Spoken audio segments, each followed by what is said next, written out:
So actually, getting back to the story about Putin and Trump, let me clarify once again that for the past few days, I've been in America, meeting here with students from American universities, with professors.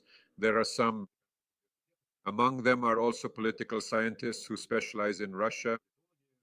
Sometimes they ask me very, seemingly childish, naive, even funny questions. But some of them, in fact, as they say, really hit the nail on the head. Sometimes they ask, after all, maybe Putin isn't crazy. Maybe he's just pretending to be crazy so that people are afraid of him, so that they think, here's this lunatic with a twisted mind who's lost his marbles with a screw loose and so on. With an unpredictable psyche, maybe one day he'll just up and launch a nuclear missile at some NATO country, for example. And he tries, as they say, to act like a madman, like, hold me back, or I'll cut everyone down right here. But in reality, he's a perfectly calculating and rational politician. No, the fact that he is not calculating or rational is absolutely clear.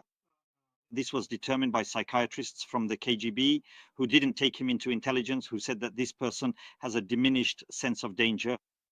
In other words, they had already diagnosed him and said that this person is dangerous for us and for the service. And they didn't take him to Yasenevo. After graduating from the academy, he was sent back to Leningrad. By the way, he admitted this himself. Do you remember the book, that interview with him, where he himself says that somewhere in his reference, it was written that he has a diminished sense of danger? I see. Yes, a diminished sense of danger. But maybe back then, he was also putting on an act. Even then, he was playing the city madman, so that maybe when he said that, everyone would now know that Putin could do something like that. At that time, it was in the context of his fearlessness that the Chechen terrorists, they challenged us, and I accept that challenge, and I'm not afraid of these terrorists. That's how many people interpreted it at the time. Although that's a psychiatric diagnosis. But nevertheless, by the way, he wasn't kicked out of the KGB because the KGB is a big machine. If you end up there, it's very hard to leave, even if you pretend to be crazy. It's like, I had friends who were drafted somewhere as officers, and when they wanted to resign from the armed forces, so they tried walking around naked there. I mean, they did all sorts of crazy things just to act out. And nothing happened. It was very hard for them to quit because people just turned a blind eye to it. The higher ups, because, well, resigning is worse than even if they act out, walk around naked, or do whatever else. So Putin used to pretend to be crazy, but in reality, he really is an irrational person. This has been known for a long time. But at the same time, you see, he has a lot of deep-seated insecurities. And so at the same time, this very person who, by the way, I'm convinced that he's itching to press the nuclear button.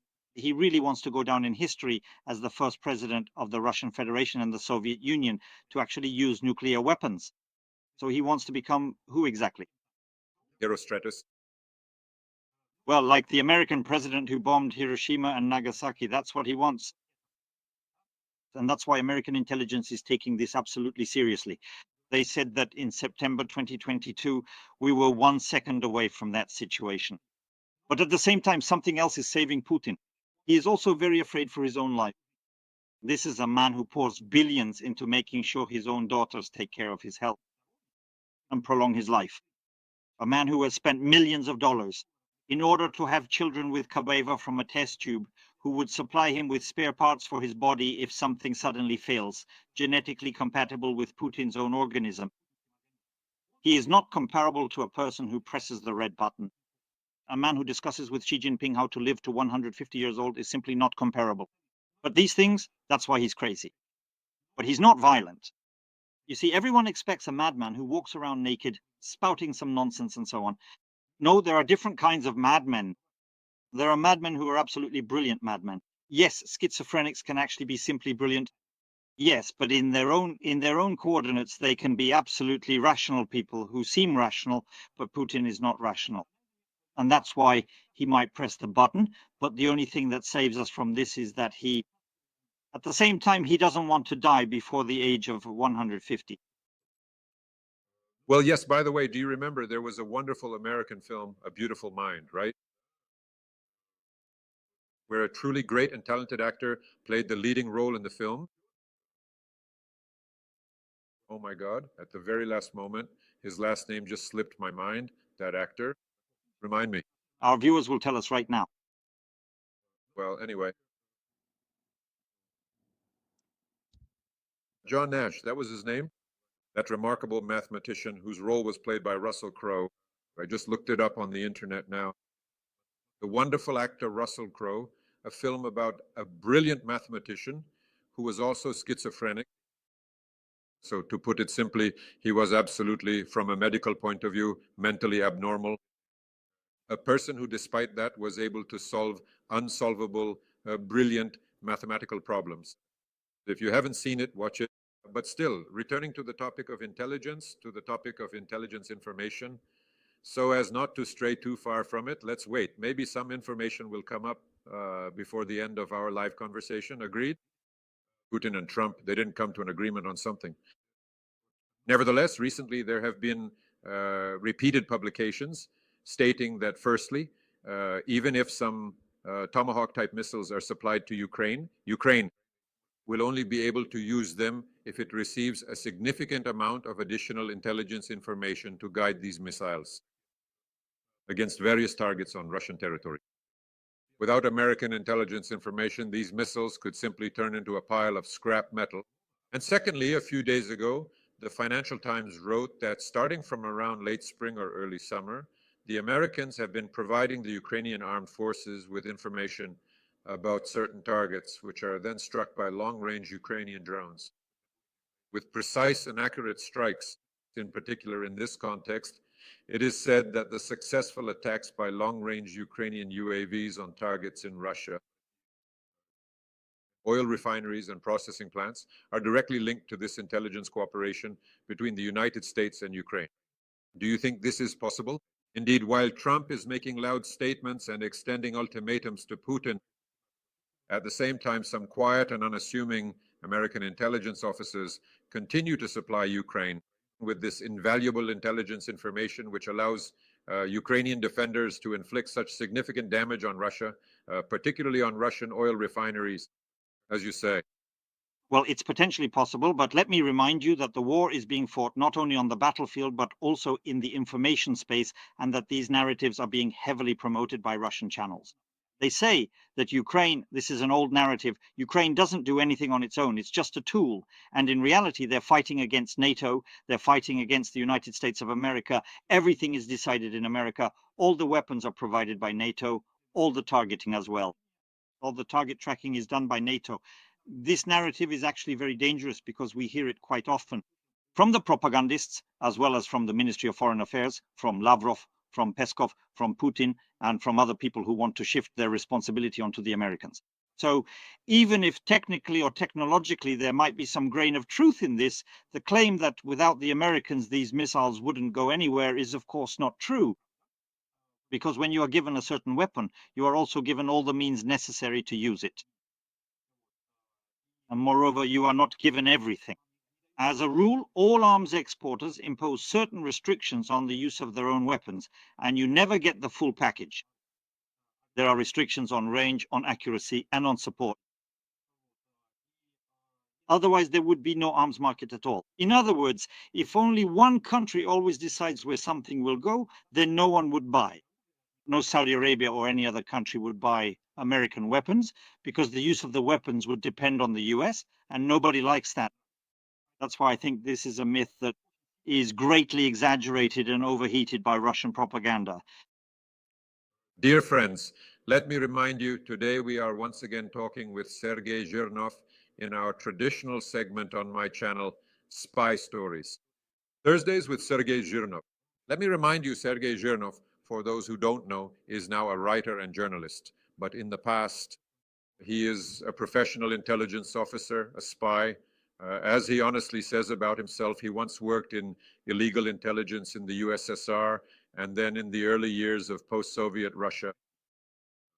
Let me remind you once again that Sergey Olegovich recently published a book in France, in French. The book is called Shadow and Legend, in which he tells some spy stories about great intelligence officers and famous agents from various intelligence services, both from the recent and distant past. As I understand it, Sergey plans to write a follow-up book continuing these stories. We've pretty much retold all the stories from the first book to you in previous episodes. And now we're starting to discuss stories, legends, and myths, as well as absolutely real events that took place on this secret front of intelligence battles, both in the distant and recent past. And now, here's another such story. I want to remind you, friends, that we are not trying, I think Sergey Olegovich would agree with this, we are not trying, to romanticize or to idealize these people, because after all, there's no getting away from it. Espionage, the struggle between intelligence agencies, this is a line of work that inevitably involves deception, betrayal, and all sorts of things. This is not exactly a clean job, even though we've often had to say that it is. The struggle between intelligence agencies is not really about chases, murders, or terrorist acts, but above all, it's a battle of minds, a kind of strategic chess game. But among these chess-playing spies, there were, let's say, truly remarkable people in their own way who achieved outstanding accomplishments. For example, just recently, we recalled Kanon Molody, who was not only a successful illegal Soviet intelligence officer in the West, but also became the most successful businessman among spies, because many intelligence officers worked abroad under the cover of being businessmen, under the guise of being entrepreneurs. But it was only this man, Konon Timofeyevich Molody, who became a true multimillionaire. We can also recall, for example, the famous East German spy, Gunther Guillaume, who probably achieved the highest level of political infiltration. He was the assistant to the Chancellor of West Germany, Willy Brandt, when it was revealed that the personal assistant to the federal chancellor was actually a professional illegal intelligence officer from East Germany.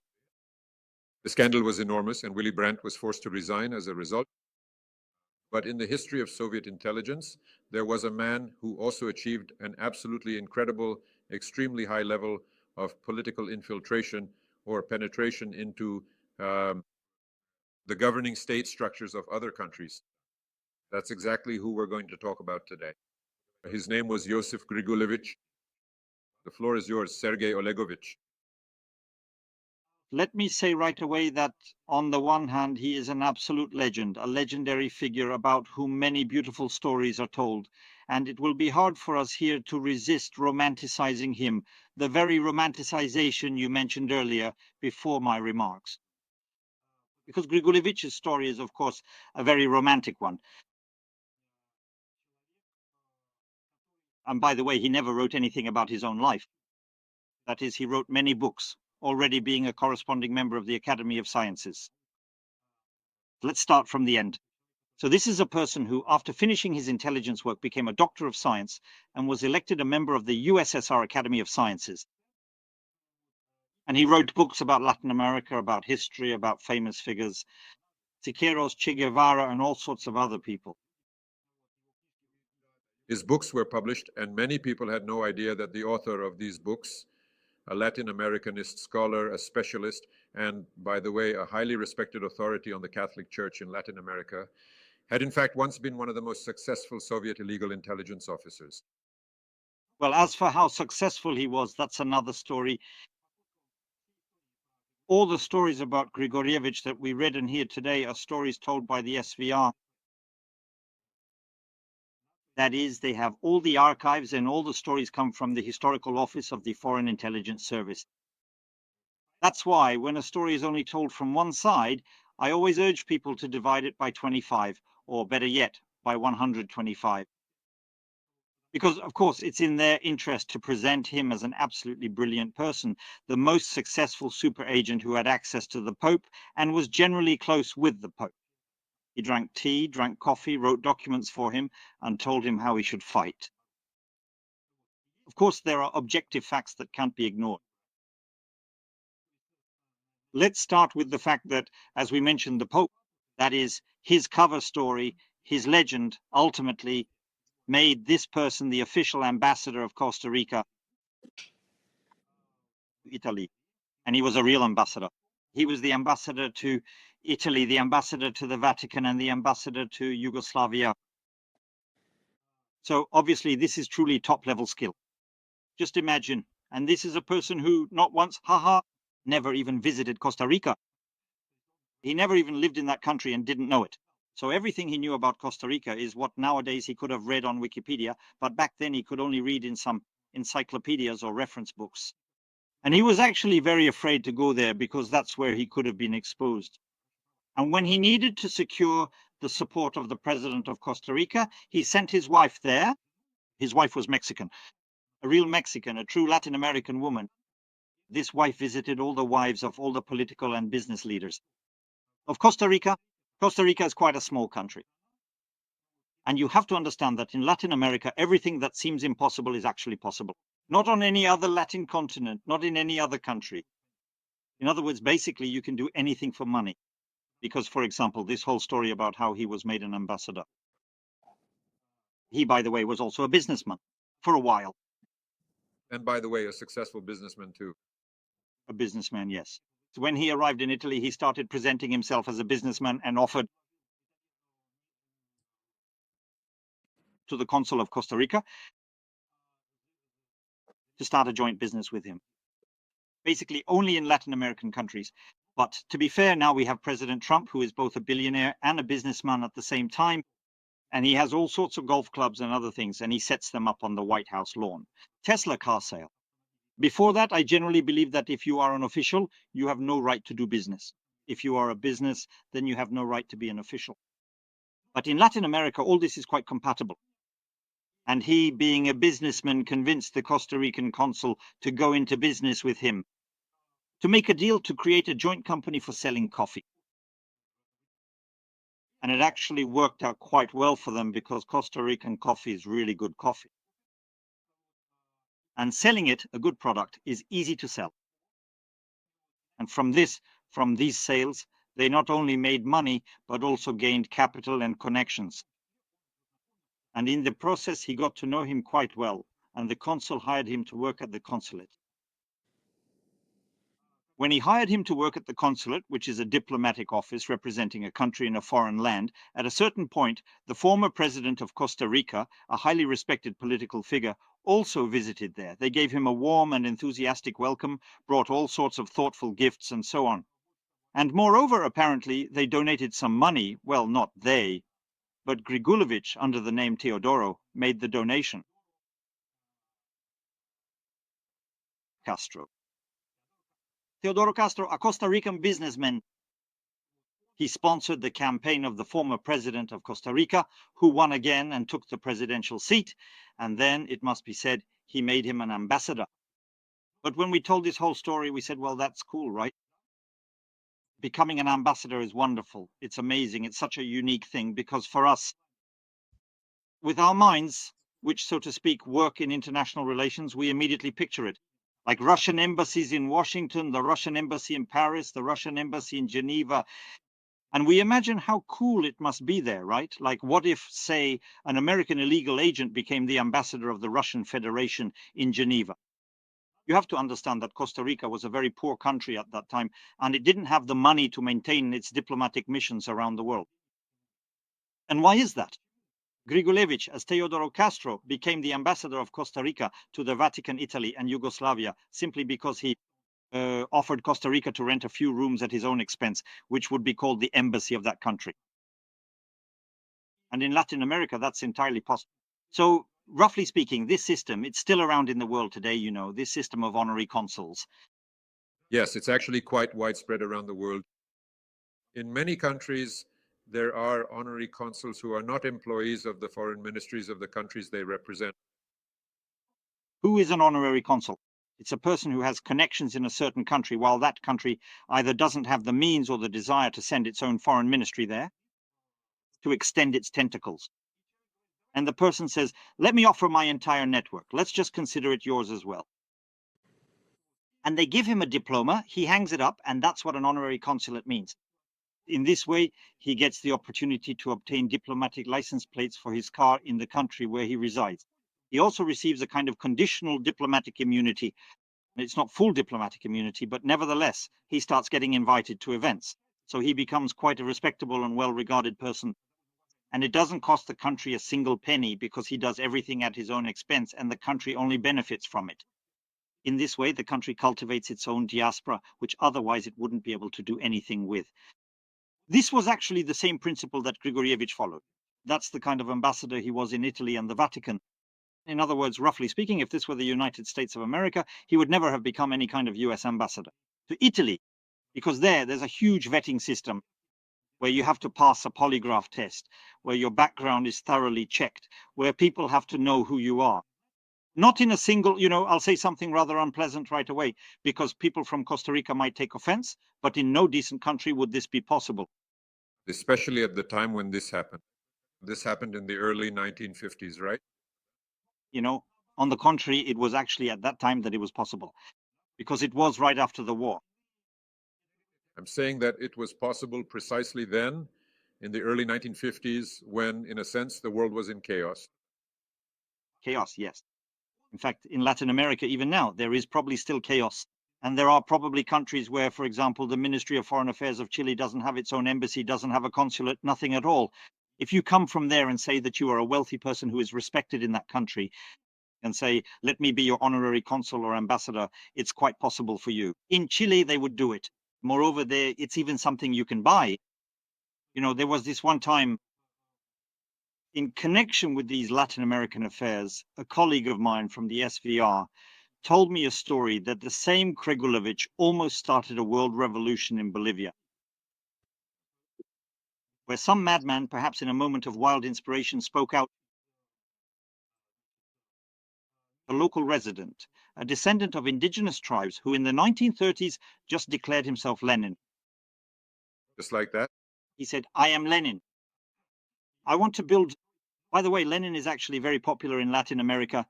There, both the name Vladimir and even the name Lenin are quite common. Let me remind you, the famous jackal, yes, who also had Latin American roots, Ilich Ramirez Sanchez, the notorious criminal. Yes, Ilich Ramirez Sanchez, yes.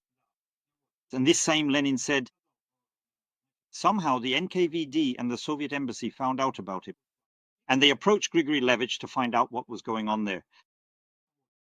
And this same Lenin said that he actually wanted to build Soviet power, but for that he didn't need to make any revolution because he would do everything Lenin did, namely take control of the post office, telegraph, train stations, and so on. How are you going to take control? He says, we're in Latin America, here everything can be bought.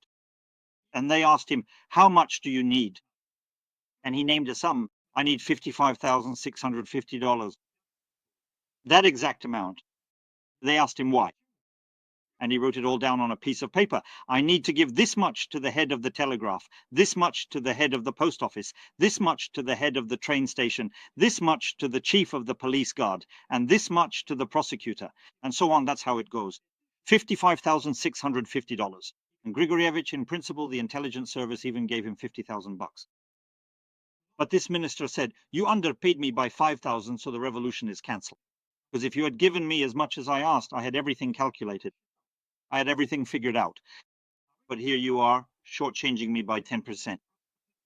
That 10% is a critical threshold. And so, unfortunately, what happened was the Leninist October Revolution in Bolivia with the participation of Grigulevich. Grigulevich, of course, was a huge adventurer. He was a remarkable absolute adventurer, a man who changed identities, changed backstories, got married 23 times, all to the same woman. So with this Mexican woman, they first got married in the Soviet Union. And then every time they arrived somewhere under a new cover story, they would sort of meet each other again. And since, according to their cover, they were strangers, they had to get acquainted. So they would meet and in that country get married again, go through the ceremony, the wedding. This happened in Argentina, in Chile, again in Mexico, in Italy as well, I think, and so on. So, in fact, of course, he was an adventurer, but in the best sense of the word. Because to work in intelligence, you have to be an adventurer, you have to be a gambler, you have to be an actor. And he combined all of these qualities. Plus, he was undoubtedly a very talented linguist because he spoke Spanish fluently, almost like a native, even though it wasn't his native language. He was born in Lithuania during the Tsarist era, that is in Lithuania when it was part of the Russian Empire. Yes, he was one of those, a Lithuanian Karai.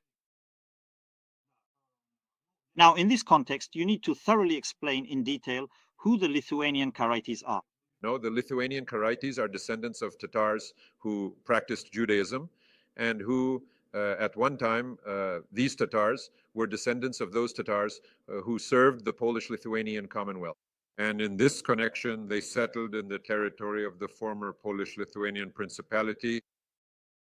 But at the same time, they were Jews by religion.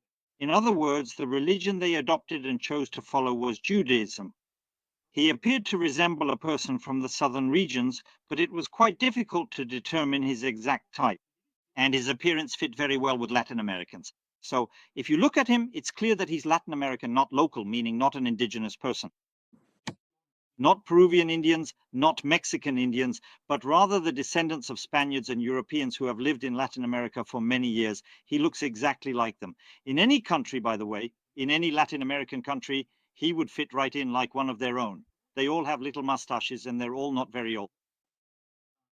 And so on and so forth.